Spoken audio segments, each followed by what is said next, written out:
Hello dear students, CMA inter वालों, जिनका भी एग्जाम है अभी ध्यान से पूरे वीडियो को देखना है, क्योंकि मैं और राहिल भैया आपके लिए लेके आ रहे हैं कुछ धमाका। क्या है ये धमाका? आपके लिए लास्ट मिनट रिवीजन के लिए, यानी कि एग्जाम के पहले दिन के लिए लिस्ट ऑफ इंपॉर्टेंट क्वेश्चंस जो कि हमें लगता है कि आपके लिए इंपॉर्टेंट है। लेकिन एक बहुत इंपॉर्टेंट चीज़ ये भी है कि ये मतलब ये नहीं है कि इसी से पेपर आ रहा है, ये हमें लगता है कि ये इम्पॉर्टेंट है और ये इस तरह से चुना गया है कि आपका सिलेबस को भी कवर कर जाए in line with entire ABC analysis which we shared with you before. So आपको क्या करना है, बेसिकली इस वीडियो के डिस्क्रिप्शन में दिए हुए लिंक से जाकर इस पर्टिकुलर फाइल को डाउनलोड कर लेना है, जिसमें आपको कौन कौन सा सब्जेक्ट का मिलेगा, कॉस्ट का, एमए का, एफएमडीए का और ओएमएसएम का। ये 4 सब्जेक्ट जो कि मैं पढ़ाता हूँ और राहिल भैया भी इसमें मुझे असिस्ट करते हैं।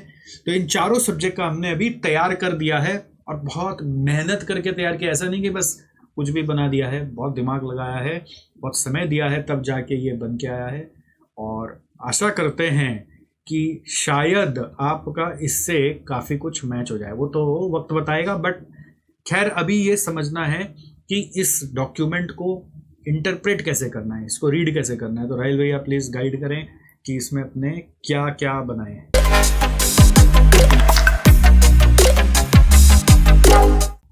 सर, मैंने और हमने मिलकर इसको ऐसे बनाया है जैसे कि जो भी हमारा पेपर पैटर्न है, जैसे क्वेश्चन नंबर 2A में अगर कॉस्ट शीट का क्वेश्चन आता है तो हमने उसी वे में इसको बनाया है कि 2A में फिर कॉस्ट शीट को ही डाला है। 2B में जैसे मटेरियल या फिर लेबर का क्वेश्चन आता है तो हमने 2B में मटेरियल या फिर लेबर के क्वेश्चन ही डाले हैं। और मैंने यहाँ पे जो भी क्वेश्चन नंबर है उनको भी बता दिया है और उसकी सोर्स क्या है, जैसे अगर मैंने ICMI मैट से उठाया है या वर्कबुक से उठाया है तो वो भी हमने यहाँ पर पेस्ट कर दिया है, जिससे आप लोगों को कोई भी प्रॉब्लम नहीं होगा क्वेश्चन को ढूंढने में। तो जैसे ये हमने कॉस्ट का बनाया। सर, ये ग्रीन वाले का मतलब क्या है, ये थोड़ा स्टूडेंट्स को बता दीजिए। जी, ग्रीन मतलब ये है कि ऐसा मैं एनालाइज करके लग रहा है कि शायद इससे क्वेश्चन आने का संभावना ज़्यादा है या ये वाला क्वेश्चन आने का संभावना ज़्यादा है। ग्रीन मतलब उसको तो ज़रूर से पढ़ के जाना ही है। जैसे जहाँ पर हमें ऐसा लगा कि मटेरियल और एम्प्लॉय 2 है, तो मटेरियल पे ग्रीन क्या मतलब, उससे आने का संभावना ज़्यादा है। वैसे यहाँ पे कॉस्ट शीट पे भी आप ग्रीन कर दीजिए, जिससे कि उनको ध्यान रहे कि कॉस्ट शीट का आने का संभावना ज़्यादा है। और उसी तरह से टाइप ऑफ क्वेश्चंस में भी जहाँ हमें लगा कि कोई आने का ज़्यादा संभावना है तो वो भी हमने डाल दिया है। अब आप कुछ बच्चे ये सोचेंगे कि सर ये संभावना अगर इंस्टीट्यूट को पता चल गई तो वो बदल देगा रास्ता, तो क्या होगा? तो जो होना है वो होगा। लेकिन बात ये कि बेटा अब है ना, डेस्टिनी लिखी जा चुकी है, बस फॉर्मेलिटी आपको करना है, क्योंकि क्वेश्चन पेपर छप चुके हैं, एग्ज़ाम सेंटर तक पहुंचने की वो तैयारी हो चुकी है, तो वो इसको देखकर बदलने वाले नहीं हैं। और मैंने जानबूझ के ये सारा चीज़ ऐसा नहीं है कि 3 महीना पहले निकाल दिया, ये जानबूझ के निकाला है अभी, जिससे कि वो बदल ना सके, समझ गए? तो इसलिए अब आगे आप थोड़ा और बता दें कैसे इसको रीड करना है। जैसे हर चैप्टर्स के हमने इंक्लूड किए हैं, जो भी सिलेबस में जितने भी चैप्टर्स हैं सबका कवरेज हमने रखा है। और सबसे जो सिलेक्टेड क्वेश्चंस हैं जो हमें लगता था कि इंपॉर्टेंट है या उन क्वेश्चंस में सबका कवरेज हो रहा है, उन सबको इंक्लूड कर दिया है। इंटरेस्टिंग चीज़ ये है कि सिर्फ ICMI मैट ही नहीं, पास्ट पेपर्स भी रखा है और वर्कबुक भी रखा है। तो हो सकता है आपने वर्कबुक अभी तक सॉल्व नहीं किया हो। एक क्वेश्चन तो सर हमने ICI मैट से भी डाला है, वो एयरलाइंस वाला। तो अगर आपने जैसे एक क्वेश्चन अभी बता रहे हैं ICI मैट मतलब CA इंस्टीट्यूट का मैट से भी डाल दिया है, तो अगर आपने वो सॉल्व पहले से नहीं कर रखा है तो एक बार देख लेना, मतलब जो इसमें डाला है कम से कम उतना तो कर ही सकते हो ना। और कुल मिला के कितने होंगे एक सब्जेक्ट में, अगर सब बताएं तो कुल मिला के कितने हैं? वही सर ऑलमोस्ट 40 से 50 क्वेश्चंस के बीच में ही रखा है। इतना तो आपको एक दिन पहले रिवाइज करना ही पड़ेगा, है ना। और इसमें थ्योरी भी डाल दिया है, थ्योरी भी दिखा दीजिए आपको। 7B और 8 में सर क्वेश्चन थ्योरी आता है, तो वो हमने वैसे उसका भी डाल दिया है, उसमें भी ग्रीन डाल दिया कि इस पे इम्फेसिस थोड़ा सा दे देना, अगर भगवान हमारी सुन रहा है तो पता चलेगा इसमें से ही कुछ आ रहा है। और हमने जो रेफरेंस यूज़ किया है उसका भी लिंक नीचे दे दिया है कि आप ये लिंक को क्लिक करके जो पेज नंबर्स है वो वहाँ से रेफर कर लेना। तो ऐसा कॉस्ट का हो गया है। फिर OMSM में OMSM का दिखाइए भी आप। ये येलो का क्या मतलब है? येलो का मतलब है सर कि जो भी क्वेश्चंस पास्ट पेपर में आ चुके हैं उनको हमने येलो से मार्क कर दिया है थ्योरी पोर्शन के लिए, क्योंकि प्रैक्टिकल में तो कुछ भी टॉपिक्स तो सेम है, असाइनमेंट का ही आना है।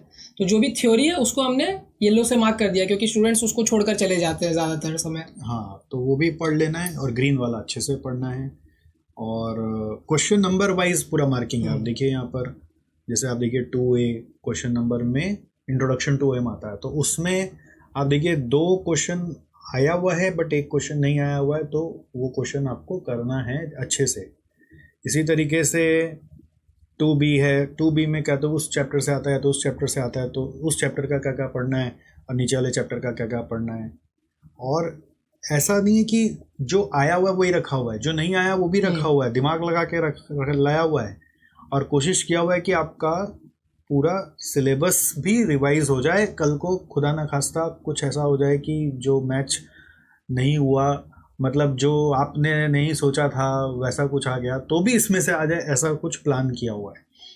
तो इसमें जैसे मान लीजिए कुछ टॉपिक्स हैं जिसके क्वेश्चंस कभी आए नहीं, जैसे एग्जांपल के लिए बॉटल नेक, तो भी उसका कुछ क्वेश्चन एक बार टच के लिए डाल दिया, जिससे कि आप हर एक का एक एक वैरायटी टच कर लो, राइट। तो ऐसा ही हमने सर MA के लिए भी किया है। MA का भी सेम कर दिया है और थ्योरी को भी इंक्लूड कर दिया है। और FMDA का भी सेम वैसे ही सेम किया हुआ है। बहुत ही अच्छा हो गया आपके लिए, तो है ना, लास्ट मोमेंट के लिए मस्त रिवीजन का चीज़ बन गया। तो बस आपको क्या करना है, जल्दी से इसको डाउनलोड करना है और रिवाइज करना है। और सबसे इम्पोर्टेंट, जैसे एक ज्ञान बांटने से बढ़ता है, वैसे ये जितना आप बांटोगे उतना मार्क्स बढ़ेगा। अगर आप 50 जगह बांट दिए तो 50 नंबर आ जाएगा। अगर आप एक जगह ही बांटे तो क्या पता इससे बस 1 नंबर का ही फ़ायदा हो। अगर आप 10 जगह बांटे तो 10 जन का फ़ायदा हो। तो जितने लोग इसका फ़ायदा आपके कारण ले पाएंगे उतना ज़्यादा फ़ायदा आपको होगा। बांटो और बढ़ाओ। अच्छा, इसमें एक और चीज़ बता दीजिए, वो MCQ का क्या करना है? सर जैसे MCQ के लिए तो कोई भी ऐसा एक पोर्शन नहीं है जहाँ से आ रहा है। तो जैसा ABC एनालिसिस में हमने MCQ का पूरा एनालिसिस किया था, बताया था कि किस किस चैप्टर से ज़्यादा MCQ आता है। जैसे FMDA में DA से हर साल 3 MCQ तो आते ही हैं। तो आपको पता है कि DA में 3 MCQ आएगा, तो DA में मेरे को पढ़ना है कि 3 MCQ तो वहाँ से आना ही है। सेलेक्टेड वहाँ पे मैंने ये भी बता दिया कि कौन कौन से क्वेश्चंस आते हैं, तो वो सब क्वेश्चंस को भी आप देख लीजिएगा, क्योंकि हो सकता है रिपीट हो जाए। और MCQ बैंक आपको सॉल्व कर लेना है हर पेपर्स का, क्योंकि कॉस्ट में MA में और FM में तो मैंने ये नोटिस किया है कि 10 से 12 MCQ तो उसी MCQ बैंक में से उठ के आ जाते हैं। करेक्ट। तो MCQ बैंक अभी रिसेंट में इंस्टीट्यूट ने अपडेट किया, उसमें 100 क्वेश्चन एक्स्ट्रा ऐड किए। तो हमने कॉस्ट का तो पूरा सॉल्व करके डाल दिया है। और SFM का, अच्छा SFM का बोल रहे हैं, वो तो फाइनल वालों के लिए डाला है। चलो MA का भी हो गया। हाँ, MA का भी हो गया, बस 1-2 दिन में अपलोड हो जाएगा। तो बाकी तो समय लगेगा। अगर कोशिश करेंगे आपके एग्ज़ाम के पहले हो जाए तो ठीक, नहीं होगा तो अब अगले अटेम्प्ट वालों के लिए आएगा। बट आपको अपना धर्म निभाना है। हमारा सॉल्यूशन आए चाहे नहीं आए, आपको सॉल्व करके ज़रूर जाना है। मतलब MCQ बैंक जो है वो ICMI मैट का जितना भी क्वेश्चंस है वो सबका एक इकट्ठा क्वेश्चंस आ गया है। प्लस अभी रिसेंट में उसमें 100 क्वेश्चन नया भी है, तो वो भी कर लेना है। मतलब उतना MCQ मिनिमम आपको पढ़ के जाना ही जाना है। और ध्यान रखना है, ABC एनालिसिस जो हमने इसके पहले वीडियोस में डाला था, उसमें जो MCQ का ABC एनालिसिस है उसको अच्छे से देखना है। वो उसका कुछ भी यहाँ पे हमने इंपॉर्टेंट क्वेश्चन लिस्ट नहीं बनाया है। जैसे OM में ISO का नंबर पूछ रहा है, कॉस्ट में कैश का नंबर पूछ रहा है, FMDA में जैसे राहुल भैया ने बताया DA का क्वेश्चन आता ही आता है। ऐसे OM में कोई EOQ का एक Z वैल्यू का क्वेश्चन आ जाता है। तो ऐसे कुछ कुछ क्वेश्चंस हैं जो पिक्यूलियर हैं और आपको वो MCQ में दिखेंगे ही दिखेंगे। तो मेक श्योर कि आप वो ABC एनालिसिस भी MCQ का देख लें हमारा, क्योंकि हमारा ABC एनालिसिस इसलिए यूनिक है कि उसमें MCQ का भी ABC एनालिसिस है। तो वो अच्छे से देख ले, उसको समझ लें।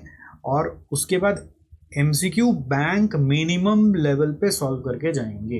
तो उसमें से अगर 10-12 फंस गया, बाकी कॉन्सेप्ट से फंस गया, तो आपका काम हो ही गया। और आपका अगर इससे कुछ भी भिड़ा नहीं भिड़ा, जैसा भी हो, है ना, हंसी मजाक में ही या फिर खुशी से, जैसा भी, बताइएगा ज़रूर हमें कमेंट्स में फ्यूचर में कि इससे क्या बेनिफिट हुआ। मतलब एग्ज़ाम देकर आके ज़रूर रेफ़र करिएगा हमें कि इसको बनाने से आपको बेनिफिट क्या हुआ, ठीक है। या अभी आपको ऐसा लग रहा है कि सर इसको लेकर ही हाथ में इतना महसूस हो रहा है कि मेरा एक बहुत बड़ा बर्डन कम हो गया, तो वो भी हमें कमेंट में ज़रूर बताइए, क्योंकि आपका कमेंट पढ़ के हमें हिम्मत मिलता है कि और मेहनत ऐसा करना है कि नहीं करना है। और बाय द वे कुछ फाइनल वाले बच्चे भी हो सकते हैं वीडियो देख रहे हो, तो फाइनल वालों के लिए भी बना रहे हैं। अभी आप जैसा कि देख रहे हैं यहाँ पे नीचे में SCM का नाम आ चुका है, तो अभी फाइनल वालों का अलग से वीडियो में बताऊंगा। बट अभी आप इसको डाउनलोड करो और इसको पढ़ो, और ये हो सके तो ये सारा क्वेश्चंस एक बार देख के टिक मार करके रख लेना, पेज फोल्ड करके रख लेना, इसको प्रिंट आउट कर लेना। ऐसा नहीं कि ये सॉफ्ट कॉपी में रखे हो, इसको प्रिंट आउट कर लेना। प्रिंट करके सर वो अपने स्टडी टेबल के ऊपर लगा लेंगे, जिससे हाँ, और आसानी होगी, चेकलिस्ट के तरह बन जाएगा कि जब मान लीजिए कल एग्जाम है, यदि आज अब पढ़ना है तो सबसे पहले क्या करेंगे हम लोग, समरी नोट्स को पढ़ेंगे। सारा समरी नोट्स से सब समझ लिया क्या क्या क्या क्या क्या क्या उस चैप्टर में है, चाहे थ्योरी का हो समरी नोट्स या प्रैक्टिकल का हो, सब उससे समझ लिया। और फिर इस क्वेश्चन का चेकलिस्ट में आए तो जो जो यहाँ पे हमने question number page number mark किया हुआ है, एक क्वेश्चन को खोला। और ध्यान रखना, क्वेश्चन को खोल के झट से आंसर मत देख लेना, क्वेश्चन को खोल के पहले अटेम्प्ट करना कि अगर ये एग्जाम में आ गया तो क्या होगा। अपने आप माइंड से रिकॉल करके देखना कि कितना आप अपने से रिकॉल कर पा रहे हो। अगर रिकॉल हो रहा है तब आपको फ़ायदा हो रहा है, रिकॉल नहीं हो रहा है तो घबराने का भी नहीं है। कभी कभी होता है रिकॉल नहीं हो रहा स्ट्रेस में, तो डीप ब्रीदिंग करके उसको समझ के कोशिश करना कि ठीक है कितना पार्ट पढ़ के याद आ रहा है, कितना पार्ट पढ़ के याद आ रहा है। एकदम भी याद नहीं आ रहा है तो सीख बोलना अपने आप को कि चलो मैं सीख रहा हूँ, और सीख के ऐसा कर लेना कि चलो अच्छा हुआ कि कम से कम एग्ज़ाम के पहले दिन मैंने इसको अच्छे से सीख लिया, जिससे कि एग्ज़ाम में आया तो मैं कुछ कर पाऊँ। नेगेटिव माइंडसेट नहीं होना है और हड़बड़ा के डर नहीं जाना है कि हाय ले मेरे से नहीं हो रहा, हाय ले ये मेरे को क्या दे दिया, ये तो मेरा पढ़ा हुआ नहीं है। और आपको मैंने ब्रह्मास्त्र स्ट्रेटजी दिया हुआ है, टॉप 6 क्वेश्चन प्रिपेयर करना है। आपको ये ध्यान रखना है कि टॉप 6 क्वेश्चंस, इसमें से आपको पहले से स्ट्रेटेजाइज करके जाना है कि कौन सा 6 क्वेश्चन आप करने वाले हो, राइट। मतलब एग्जाम में 5 ही करना है, बट आप तैयार 6 के लिए होके जाओगे, जिससे कि एग्जाम में फिर फर्दर हम लोग 6 में से 5 चुन के करेंगे, राइट। तो दिस इज इट। सर एक बात मैं और ऐड करना चाहूँगा कि जैसे इस बार हमें ऐसा लग रहा है कि मटेरियल वेरिएंस का क्वेश्चन आएगा स्टैंडर्ड कॉस्टिंग में, तो वर्कबुक का एक बहुत ही इंपॉर्टेंट क्वेश्चन है, क्वेश्चन नंबर 6, उसका आंसर जो है ना वो गलत दिया हुआ है। तो हम डिस्क्रिप्शन बॉक्स में जो सही आंसर है वो भी लगा देंगे इसी PDF के साथ, तो आप उसको भी एक बार प्लीज रेफर कर लीजिएगा। वर्कबुक तो आपने सॉल्व भी कर दिया पूरा? अपलोड नहीं किया ना सर? अच्छा हाँ, वर्कबुक अभी बहुत बड़ा वीडियो था, अभी हमने अपलोड नहीं किया, राइट। ठीक है, करेक्ट, कोई बात नहीं। अरे अभी कोई अपलोड नहीं कर रहा इसलिए क्योंकि आपको अगर अभी बड़ा वीडियो डाल देंगे ना आप बहुत स्ट्रेस्ड हो जाओगे, तो इसलिए आपको जो भैया बता रहे हैं कि वर्कबुक का ये वाला जो पर्टिकुलर क्वेश्चन है उसका आंसर आपको इसके इसी PDF के साथ दे देंगे। हाँ ठीक है, और कुछ चाहिए? नहीं हो गया, अब और क्या चाहिए इनको? कुछ और चाहिए होगा तो सर कमेंट बॉक्स में बता देंगे। चलिए आप कमेंट में बताइए और इसका फ़ायदा लीजिए और अच्छे से एग्ज़ाम दीजिए एकदम दिल खोल के। और हर एग्ज़ाम के बाद एक चीज़ और इम्पॉर्टेंट है, हम लोग मिलेंगे हर एग्ज़ाम के बाद, हम लोग आएंगे और आपके साथ डिस्कस करेंगे कि आपका पेपर कैसा गया और इसमें से क्या मैच हुआ नहीं हुआ, है ना, सब कुछ डिस्कस करेंगे आपके साथ। चलिए that's it right now, thank you so much, all the best, study well.